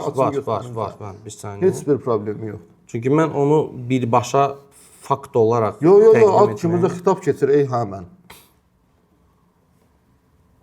Bir dənə denən surənin şeydə olmalıdır ya, Allah deyəm. 28 Qəssasda olmalıdır. Hə, ay sağ ol Qəssas. 28-ci ayə. 6. 26-cı surə 26-cı ayə. Ay sağ ol. Bax, burada deyir ki: "Və numakkinə lehum fil ardi və nuriya firavna və hamana və cunuduhuma." Burada Hamanın konkret olaraq Haman adı keçir burada, ad olaraq. Və hətta onun ardınca deyən görüm o əgər şey yadımdadırsa, birbaşa orada ya Həmən deyə xitab da var, ey Haman. Və Həmənə burada da Firavuna və Həmənə 8-də də Deyir ki, dağı qaldır, mən Musa Allah'ından yuxarıya qaldım. Haman adı Quran-Kərimdə konkret keçir. Həmənlə. Onun vəzifəsi də konkret səncə burada qeyd olunub ki, o şey deyir də ki, get elə bir tikinti tik ki, mən Musanın Rəbbinə çatım. İndi nə tapşırdı ona? Səncə bu birbaşa adlı yoxsa vəzifədir? Diqqət elə. Vəzifə də ola bilər. Addır. Vəzifə olsa belə, zaten ad kimi gəlib o öz yerində. Vəzifə olsa belə, yenə də bu Haman vəzifəsini. Sən bilirdin məsələn 19-cu əsrə görə kim bilirdi ki, Haman adlı vəzifə var? Mən razıyam sənə. Bu məsələni daha da qarışıqlaşdırır. İndi yox, vəzifəni izah edə bilərsən. Rahatlıqla izah edə bilərsən. Yox, vəzifənin adını necə izah edə bilərsən? Yox, vəzifənin misal üçün atıram da dülgərsən. Dülgər sözü və yaxud da dülgər olmasın da, barber.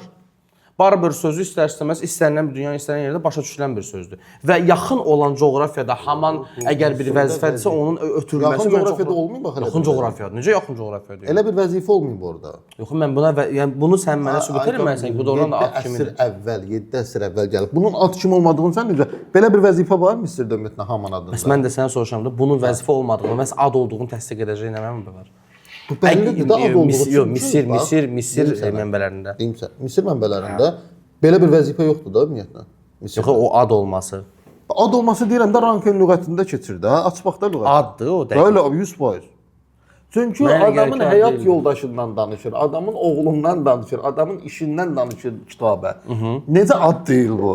Yəni vəzifənin arvadından, uşağından danışmayacaq. Yox, vəzifə yox da, yəni həmin şəxsdən söhbət edir. Bəli. Yəni bu 100% bir məsələdir də ki, bunu necə əlavə eləyə bilərdi peyğəmbərimiz? Mən sən yenə deyirəm də, mən bu məsələnin ümumiyyətlə iki dilin bizə nəyə oxşayır? Misal üçün atıram, bizim dilimizdə də hər hansısa bir sözlə Rus dilində olan bir söz arasında bir oxşarlığı götürməklə mən bunu fərqləndirmirəm. Ələl-xüsus başqa dil kateqoriyalarıdır və sən burada apofeniya qurursan. Məncə yəni mən burada apofeniya görürəm. Çox əlaqəsiz cavab verdim. Yox, mən burada apofeniya görürəm. Bu qədər zəif cavab gözləmirdim. Yox, zəif cavab deyil, abi. Sən iki fərqli dilin, mən bənzətmirəm, əziz. Bu birbaşa bənzətmədir, oradan çıxarış eləyirsən. Misal, bənzətmə olar ki, misal üçün nəsə bir oxşar bir şey olar qeyd edirəm. Mən deyirəm ki, adam vəzifəsinə qədər, yaşadığı yerə qədər, Firona yaxınlığına qədər və adına qədər qeyd eləyir. İndi mənə bunu tarix oxşadırsan. Yaxşı da, sən yenə Musaya girirsən axı. Biz yenə Musanın təsdiq qardaşım, mən Musaya biz yenə Musanı təsdiq etməliyik. Mən Hamanla danışıram. Abi rəvayətlər çox ola bilər. Mən rəvayət milyon dənə rəvayət eşidə bilərəm abi. Məsələ odur ki, sən tarixə dəxli var. Mən sən Hamandan danışıram. Həm yenə deyirəm, mən sənə nədən danışmaq istəyirəm? Bu dinlərin yarandığı coğrafiyadır. Misirdən tut Ərəb yarımadasına qədər bu dinlərin yarandığı, formalaşdığı coğrafiya. Yarandığı və coğrafiya. Orada hər hansısa bir hımınının sən başqa cür izah eləməyə çalışsan, ümumiyyətlə ora köçməsi mənə təəccüb edir. Başqa cür necə ora köçməsi? Misirdən ora gəlməsi. Ondan başlayaq ki, lap deyək ki, Misirdə olub. Misirdən o sözü bizə ötürən kimdir? Onu demirəm. Yəni sən iddia eləyirsən ki, bu Misir mətnlərindən götürülmüş ola bilər peyğəmbər tərəfindən. Mən belə bir şey deyim də, sən əgər Rankenin kitabından gəlsən ki, Rankedən sonra da bir çox araşdırmalar da olub. Heç biri onu fərqli izahlandırmır. Yenə sənə deyirəm ki, sən Misir yazışmaları, Misir iyeroqliflərindəki H-mını götürüb ərəb hərflərindəki ərəb hərflərlə H-mını bir tuta bilməzsən. Bunlar tamamilə fərqli şeylərdir. Bu vəzifələr hanı qoyur? Yaxşı vəzifələr hanı qoyur? Bildiyin apofeniya. Yaxşı vəzifələri nə edir? Yaxşı deyirsən ki, o yan-yana qoyur. Sən Rankenin H-mını götürürsən və Qurandakı H-mını bir tutursan. Deyirəm vəzifəsinə qədər qeyd olunur. Firona yaxınlığına qədər. Bu amma o demək deyil ki, bu onun təsdiqidir. Başa düşürsən, bu təsdiqi sayılmır. Təsdiq yaxşı, bax, ona sual verim sənə. Bu təsdiq sayılmır. Yaxşı.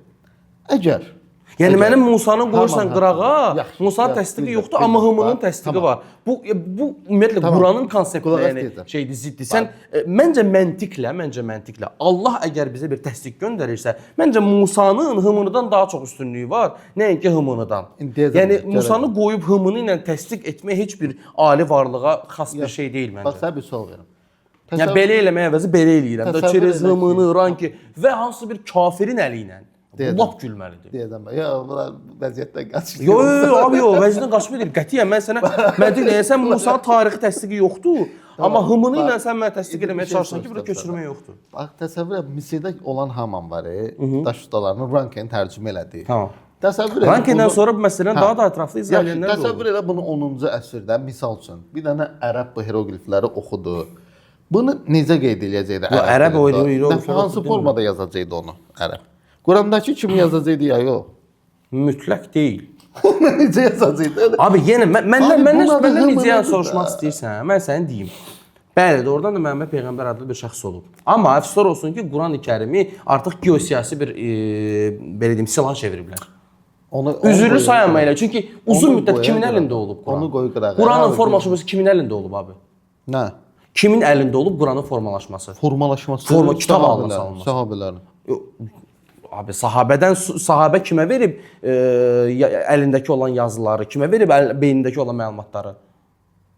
Sahabə ya kitab halına salıb onu. Ya sahabə salmayıb onu. Kim yox, Sahabələr ondan kimə verib məlumatları? Kim yığıb ilk Quranı? Ay canım gözü, ilk Quran Əbubəkirin dövründə yığılıb. Bəs mən də sənə onu deyirəm ki, Əbubəkir onun sahabə yığılması deyildi.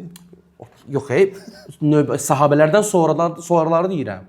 Yandırılma prosesləri və digər. Yandırılma prosesi də sahabə Osmanın vaxtındadır. Mən sən yox, burada geosiyasi məsələlər var. Mən buna sır hər prosesdə, hər hadisədə fərqli vəziyyətlərə görə dəyişilmə görürəm. Əfsuslar olsun. Yox, yenə də dəyişir. Çünki vəziyyətdən çıxmaq üçün. Məlumatların, ay canım gözüm, bunun lap Mənə görə sən Qurani-Kərimi köçürməməsini, hımını ilə izah etməyin Qurani-Kərimi statusunu aşağı salmaqdır. Üzürlü say. Çünki birinci Musanın təsdiqini eləməlisən. Birincisi tarixi Musanı təsdiq eləməlisən. İkinci Fironu təsdiq eləməlisən. Tarixi Musanı sən necə təsdiq edir? Bir də mən deyirəm. Abi, əgər konkret olaraq Musa adı olmasın, vəzifə olsun, tərif olsun, sifət olsun. Necə sübut eləyim sənə Musanı? Bir dənə onu dedim. Hər hansısa bir belə deyək də Misir mənbəsində qeyd olunsa ki, bəli, belə bir şəxs olub, belə bir hadisə olub. Musa adlı bir şəxs olub. Musanın analogiyası belə olsa, ad yox, analogiya belə olsa ki, bəli, yoxdur analogiya. Göydən çərikə yağması, Nilin qırmızı çərikə yağmaq başqadır. Abi mən sənə hətta Nilin qırmızı olmasını belə elmlə sübut edə bilərəm. Ay canım gözüm. Qanlı Nil deyilmi? Mən sənə elmlə sübut edirəm. Məsələ başqadır. Mən Nil niyə qırmızıdan danışmıram. Ben deyirəm Musa ilə bağlı olan hadisələr. Amma Musa yoxdur ortalıqda. Bildim də, yoxdur. Mən onu deyirəm sənə ki, tarixdə var da. Ay niyə siləsən axı? Sən bunu qoyursan ki, sən Misirin üstündən keçmisən. Misir yoxdur ümumiyyətlə, amma ad qoymursan. Niyə? Exnaton kimi adamın adı qalıb tarixdə. Abi, Akkadlar Misirin üstündən keçib, hamısı qeyd olunub. Yox, Musa bəyən Misirin üstündən keçib ki, adı yoxdur orada. Keçməyib, zarafat edirsən sən. Nə Musa nəyinib ki Misirdə? Musa Allahın əli ilə bəs o boyda zülmlər göndərdi. Zülmlər dedi mi?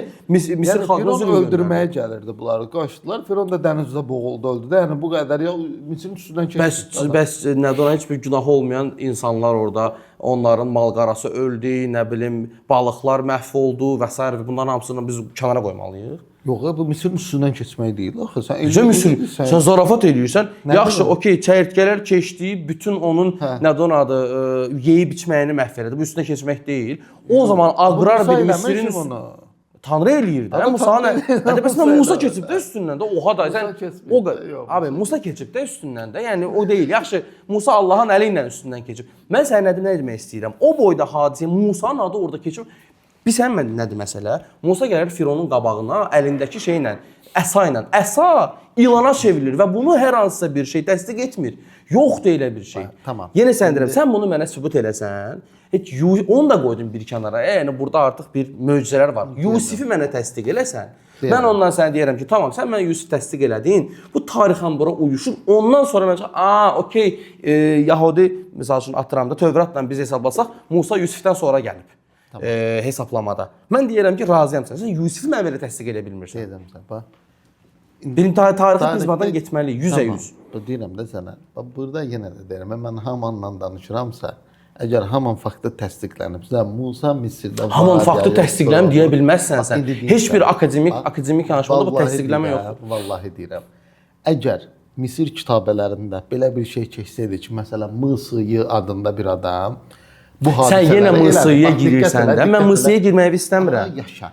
İndi orada nə ad keçsəydi, sən Hamanı fırlatdığın kimi onu da fırladın. Fırlatmayacaqdın. Çünki hadisə var ortalıqda. özü Burada böyük yoxdur bir hadisə. Abi burada hadisə yoxdur. Sən yenə deyirəm, sən hadisələrin həcmini, şəxslərin təsirini Yaxşı, sağ. qoyursan bir Gətir, kənara. gətir Sən onu hansısa bir bir bənnanı götürürsən, qoyursan yuxarıya və bənna ilə mənə Quranı köçürürsən, sübut eləməyə çalışırsan. Amma burada mən sənə kral və fironla bağlı sual verirəm ki, Musa və Yusifin tarixlə bağlı konkret, yəni Misir tarixi ilə paralelini mənə verə bilmirsən. Yəni burada artıq Hamandan mənə fakt verməyin, Yusifdən mən sübut gətirə bilməməyin çox düzgün yanaşma deyil. Mən yenə Yəni daha güclü arqument olmazmıydı ki, bəli, düz deyirsən, 7 dənə şey baş verib Misirdə, belə bir şəxs olub və Firona qarşı çıxıb üstə gəldi ki, heç bir, bax mən bundan başımla cavab deyəm. Hazırda əlimizdə olan heç bir mənbədə, heç bir Misir mənbəsində böyük bir egzodusu təsdiq edəcək heç bir mənbə yoxdur. O boyda xalq çıxır şeydən Misirdən. Bir dənə də mənbə bunu yazmır. Sənin o hadisələri yazmağın təsdiq deyil. Yenə də qayıdıram həm məsələyə. Birinci, bunun bizim mövzumuzla əlaqəsi yoxdur. Var. Misirdə keçir keçmə. Yox, var. Tarixlə deyirsən, məsələn, var. Olaraq keçən məsələlərin bəzilərinin biz Misirdə eynisini görürük ya yox görürük. Abi sən nə görürsən? Sən çıxışın görürsənmi? Əgər hər hansı bir hadisə olubsa, çəyirtkələr gəlirsə, sən yenə apofeniya yaşayırsan. Sən o hadisə ilə ümumiyyətlə Nuh yanaşma hadisələri və bu cür bütün hadisələr üstündən. Qətiyyən mən sənə izah eləyim. Çəyirtkə normalda keçmirmi? Keçir üstündən. Və o hadisələrin kitabədə ardıcıl, eynən Tövrat və Quranda gəldiyi kimi gəlməsi. Mən sənə onu rahatlıqla elmlə izah edə bilərəm. Çox rahatlıqla izah edə bilərəm. Bir hadisənin ardıcıllığını belə izah edə bilərəm. Ki, nə problem yaranıb, hansına görə, hansı yaranıb, hansı problemlərə görə çəyirtkələr belə. Hamısını izah eləmək olur. Elm bunu izah eləyir. Sən onu elmdən izah elədin. Bəli. İndi mənim sualım ondur ki, sən bugün Allah köməyin olsun, fizikanı oxudan kim yaranıb? Fizika söhbət getmir. İndi mən zor girəm ki, bu savadsız adam. Savadsız söhbəti deyil. Bu zaten o fizikadan danışmıram. Abi bu artıq illərdir orada yayılan bir şeydir ki. Yoxdur, belə bir şey. Var. Musa məsələsi, Musa ideyası, Musanın etdiyi hər bir şey artıq var idi. Misirdə baş verən hadisələr var. Misirdə baş verən hadisələr. Bunu necə qeyd elədilər? Hardan tapıb qeyd elədilər bu hadisələri ora? Ardıcıllığı ilə. Ardıcıllıq Tövratda yoxdurmu? İncildə yoxdurmu? Var, Tövratda. Vəssalam da. Tövratdan götürülüb bu mən. Bu ideya artıq o vaxt var idi. Mən də soruşuram ki, niyə görə bəs Haman adı Babilistana yox Misrə aid? Sən yenə Hamana girirsən. Sual verirəm. Deyirəm niyə Misrə Babilistana yox Misrə aid olunub? Tövratdan demirsən götürülüb? Abi sən o boyda hadisənin təsdiqini mənə verməyib Hamanla ilişirsən. Yaxşı da mən sənə o hadisənin təsdiqini verə bilmədim. Hə. Sualım budur. Əgər Quran Tövratdan köçürülübsə, mən də sənə deyirəm ki, Haman adını Babilistandan çıxardıb. Haman mənim üçün məyyar deyil. Çünki lingvistik oxşarlıq o demək deyil ki, eyni bir şeydir. Ümumiyyətlə təsadüfün olması və yaxud da oxşarlığın olması sənə təsdiqini deyil. Sən əgər misal üçün Misir tarixində ardıcıllıqla belə bir hadisələrin baş verməsini sən hər hansı bir nə oradan Yahudilərin çıxmasını qeyd olub. Qoy bir söz bitirmə xərakin, qoy bitirim. Sən əgər bu misal üçün 7 dənə hadisədirsə, bu ardıcıllıq mənə göstərsin, deyəcək ki, bu Allah bunu eləyib, bu şeyin təsdiqidir, Tövratın təsdiqidir və s. Mən səndən razıyam. Amma məsələ ondan ibarətdir ki, əgər bu mənbələr mənə konkret adı demir, konkret Yahudilərin orada çıxmasını demir, konkret hansı Firondan söhbət olduğunu getdiyini demirsə, mən bunu təsdiqin, bunu qəbul edə bilmərəm. Mən tarixi prizmadan baxmalıyam. Hər hansı bir, misal üçün atıram, biz eyniliklə Nuhun gəmisi məsələsində biz onda qəbul etməliyik ki, bütün həmin ərazi su ilə dolub. Amma lokal bir şey olduğu üçün hər bir xalq buna başqa cür yanaşıb. Başa düşürsənmi? Yəni biz müəyyən bir hadisəni səndən Nutfanın dünyaya aid edir. Bəli də, çünki o zaman onlar üçün o dünya idi. Nə dünya idi? Yəni ümumiyyətlə kiçik qəbilələrin və Misirin özünü belə götürsək, Misirdə də bu şeydə keçir, müəyyən bir tabletlərdə keçir ki, bizi su bastı, bizim bütün dünyanı su bastı. Çünki onlar üçün indiki kimi deyil də, sən mənlə müasir bir insanla, vəzlə müəyyən bir nöqtəyə gedə biləcək insanla hammanı bir tuta bilməzsən. Hamman üçün onun olduğu ərazi böyük bir dünya idi. Başa düşürsənmi? Onun üçün ən böyük bir Şengenlə keçə biləcəyi ərazi Akkad ərazisi idi. Və yoxsa nə bilim aşağı Afrika ərazisi idi. Sən indiki insanın təfəkkürü ilə o vaxtdan insan təfəkkürünü bir tuta bilməzsən. Üstə gəldi ki, həmin hadisələr yenə deyirəm, təkrarən deyirəm ki, ardıcıllığın olması Allahın göndərdiyi mətnlərin təsdiqi deyil. Çünki mən bunu elmlə izah edə bilirəmsə və üstəgəldə ki, bunu kim göndərib, necə olub. Mən nə də elm nəzər edirəm. Mən sənə çox rahatlıqla bunları izah edə bilərəm. Yəni hadisələrin səbəbini, nəyə görə bu ardıcıllıq baş verib, mikrobların yayılması, sonra uşaqların xəstələnməsi. O deyir orada mən keçəcəm gecə ilə birinci uşaqlar öldürəcəm. Vardı o ardıcılığı. Mən sənə izah eləmək istəyirəm. Sən deyirsən ki, Misir tabletlərində bu qeyd olunub. Düzdürmü? Demək ki, bu Allahın göndərdiyi mətnin təsdiqidir. Mən sənə deyirəm ki, təsdiqi deyil. Çünki o təsdiq o zaman sayılardı ki, orada konkret şəxs yazılıb, orada konkret yahudilərin çıxması qeyd olunub. Çünki o boyda, məsələn atıram da, Qurani-Kərim belə. Dedim də, deyirsən qəbul Qurani-Kərim yahudilərə Misirdə nə gözlə baxırdı? Necə təsvir edirdi? Kimi? Misirlilər, Misirdə yahudilər necə təsvir edirdi? Nətər ki, necə təsvir edirdi? Yaxşı, belə izah edeyim. Yahudilər Qurani-Kərimə görə Misirdə hansı statusda idi? Kölə statusunda. Bunu mənə təsdiq edəcək mənbələr varmı? Yox. 1. Misirdə. Bəli, heç bir köləlik barədə, konkret köləlik barəsində, onların köləlik barəsində təsdiq yoxdur. 1. İkinci məsələ, sənin tarixdən keçirsən, problem yoxdur. Tarixdə bunun əksi varmı? Təsdiqi yoxdur. Sən mənə desən ki, bu təsdiqdir. Böyük bir kütlədə insan, böyük bir kölə sayı ölkədən çıxır və bunu Quran nə qədər olduğunu deyir ki, onların böyüklüyü. Neçə nəfər idilər təxminən? Yox, qeyd eləmirəm. Amma kölə məntiqi ilə getsən, kölənin sayı çoxdur istər-istəməz və böyük işlərdə istifadə olunur. Yəni bina tikintilərində və inandırım ki, sənin bina tikintisində 3 dənə kölə olmayacaq. Nə qədər bir 5 dənə, 6 min dənə kölə olacaq. Yox, 5000, 6000 misal üçün deyəndə mən atıram. Amma az deyillər. Yahudilər bina tikintisində iştirak edir. Abi kölə ölkədə çıxır, yox, bildim də. Kölə çıxırsa, bu təsdiq olunmalıdır. Yox. Sən mənə təsdiq eləməlisən ki, doğrudan da Misir tarixində bu olub. Sən mənə hadisəni verirsən. Az qalıb vaxtımız. Amma köləni vermirsən. Amma şeylərə də toxuna bilərdim. İstəyərdim sizdən ki, son hərəniz bir arqument hazırlamışsınızsa onları dinləyim sizdən. Çünki çox az qalıb vaxtımız. Tamam, buyur. Mümkündür Ziya. Sən buyurun. Yəni deyirəm, mənim təkrar... Gəlin, indi mən Ziyanı dinləyək. Mən istəyirəm Ziyanı dinləyək. Və yenə də deyirəm, bəzi hadisələrin Misir tarixində olmaması mənim gətirdiyim faktları təkzib eləmir. Və başqa bir misal verim. Misal üçün, Misirdən çıxandan sonra İsrail oğullarının yanında bir adamın adı çəkilir, Samir. Və bu Samirin İsrail oğullarını aldadaraq, başdan çıxardaraq, onları qızılla bəzədilmiş, qızıldan düzəldilmiş belə deyə buzova sitayiş etdirmək məcbur eləyir. İndi bax yenə də deyirəm, biz Misir tarixinə baxanda görürük ki, buzovun ayə olaraq tam dəqiq xatırlamıram deyirəm. Konkret ad keçir orada Samir, Buzov. Bəqərə deyildi də. İndi bəlkə də Bəqərdədir. Unutmuşam. O gün də baxırdım, yadımdan çıxdı deyirəm.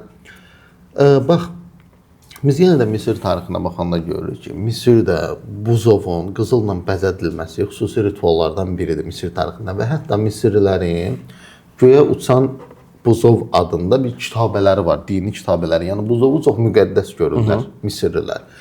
Və biz baxırıq ki, Misirdə də məsələn Samir adı, Samir, yenə də deyirəm də bu Samit dilidir. Samit dili deyil. Şey deyirsən sən, bildim, Yahudilərə dedim.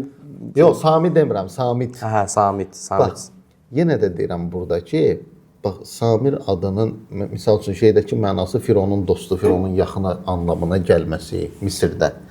Və Qurani-Kərim bu adı ad olaraq qeyd eləməsi və onun iminlə məhz İsrail oğullarının buzova sitayiş eləməsini göstərməsi ki, məcbur eləmirlər, başdan çıxardır onları. Mən deyirəm ki, bunlar o dövrdə Misir haqqında bilinməyəcək məlumatlardır. Və bunu Peyğəmbər necə və başqa bir misalda deyim sənə, Quran-Kərimdə ayə var, deyir ki, Firon öldü, göylər ağladı, nə yerlər ağladı. Mən deyirəm ki, bu məlumat Misir hieroglifindən başqa heç bir yerdə yoxdur. Tövratda belə qarşıya belə bir ayə çıxa bilməzsən ki, Firona nə göylər ağladı, nə yerlər.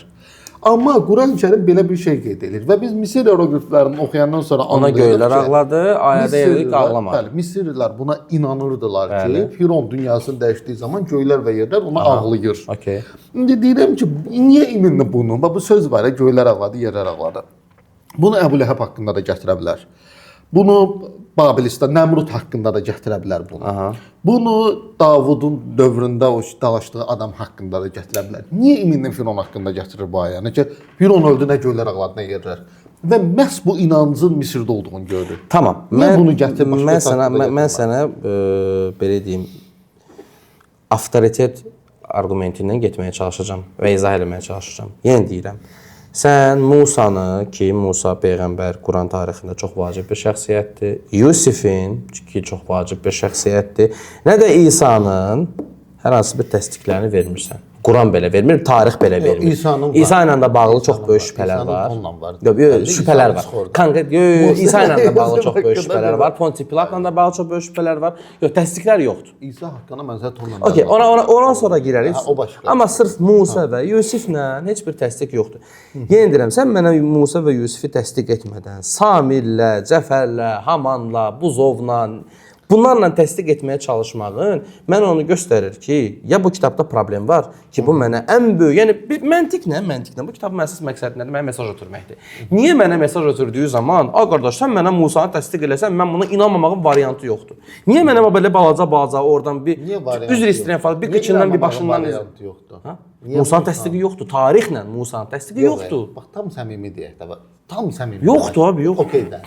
Musa əgər Misir tarixində keçsəydi, sən deməyəcəydin ki, bu tarixi bir şəxsiyyətdir də, var indi Quranda yazıb onun haqqında. Bunu deyəcəydin. Yox, deməyəcəydim.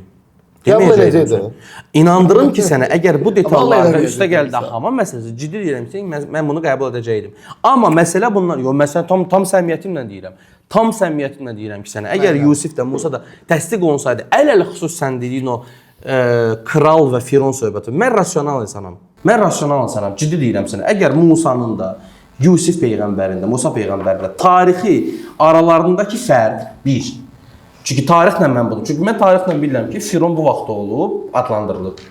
Kral bu vaxt adlandırılıb. Sən mənə Musanın doğrudan da bu tarix çərçivədə yaşadığını, Yusifin bu tarix çərçivədə yaşadığını, sonra isə Qurani-Kərimin doğrudan da heç bir dəyişdirilmə olmadan orada Məlik sözü keçməsini təsdiq eləsən, yəni bunu sübut eləsən ki, okeydə sənin də sübutlar var deyirsən, tamam, mənim şübhəm yoxdur. Yox, şübhəm yoxdur, okeydə, yəni mən sənə deyirəm ki, var, okey, sübut yoxdur, xəyalimdə deyirəm, sən mənə versən, mən sənə ciddi deyirəm ki, mən agnostik ateizmdən çıxacağam. Əgər sən mənə Musanın tarix çərçivəsini sübut eləsən, Yusifin tarix çərçivəsini sübut eləsən, problem yox. Çünki mən bilirəm ki, Firon burada olub, o burada olub. Bu olmadığına görə məndən hər hansısa bir unikallığı qəbul etməyini gözləyə bilməz. Bu mövzudan əlavə çox üzr istəyirəm sizə. Çox az qalıb vaxtımız yekunlaşır. Bu mövzudan əlavə Misir, Həzrəti Yusif, Həzrəti Musa haqqındakı mövzulardan əlavə köçürülməni təqsib eləyən, köçürülmənin qarşısında dura biləcək arqumentlər. Əslində çox məsələ var, köçürülməni təqsib eləyəcək çox məsələ var. Sadəcə olaraq bu məsələdə də bir sadə iştiqalıq. Misal üçün prosta vaxt qısadır da, mövzuya girsə çox uzanacaq. Misal üçün peyğəmbərin ancaq doğru məlumatları seçməsi bu necə baş verə bilərdi? Məsələn, peyğəmbər özündən əvvəlki mətnləri köçürdü. Necə ola bilər ki, çox absurd fikirlər olduğu halda onların heç birini götürməyir? Doğru dediyin zaman ancaq doğru. Bütün məlumatlar, Qurani-Kərimdə qeyd olunan, köçürülüb dediyin, bütün məlumatlar doğrudur. Mən bir dənə səhv məlumat dedim. Sən əvvəlkinin səhv olduğunu sübut eləməlisən ki, bunda doğru olduğunu təsdiq edəsən. Misal üçün mən sənə deyim sənə. Bax. Tarix prizmadan ha. Deyim sənə, bax. Məsələn, Aristotelin özündə, Gallenin özündə hansı ki, köçürülmə iddiasını eləyən insanlar buradan götürdüyünü iddia edirlər də. Hipokratın özündə tonla ağla zidd olan, elmə zidd olan məsələlər var. Okey. Ki bu normaldır, okey. Niyə görə? Bax, misal üçün yadındadır da 360 oynaq məsələsi. Aha, bəli. Bax, misal üçün dünyada o hədisdir, amma Quran deyil. Bildim hədisdir. O başqa şey demək istəyirəm sən. Bax, deyirəm ki, bax misal üçün də tonla oynaq haqqında bildin də sən hədisə gedirsən, sən Qurana getməlisən. Abi o deyil. Sən şəxsiyyətlə bunu 100%. Sırf Qurandan verir. Çünki sən şəxsiyyətlə bu günümüzün mövzusu Məhəmməd peyğəmbərin şəxsiyyəti deyil. Bax misal üçün deyim sənə. Dövlətdə insan yaradılışı ilə bağlı sırf qabırğadan Həvvanın yaradıldığını oxumuşam. 100%. Bəli, biz bununla bağlı danışmışdıq səndən. Bu sənə görə sənin fikrini soruşuram. Sənə görə bu nə dərəcədə məntiqli absurddur. Aysa.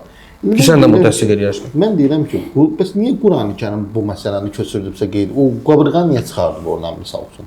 Yəni fikrin nədir? Niyə çıxardı? Onun o barədə hər hansı bir fikrim yoxdur.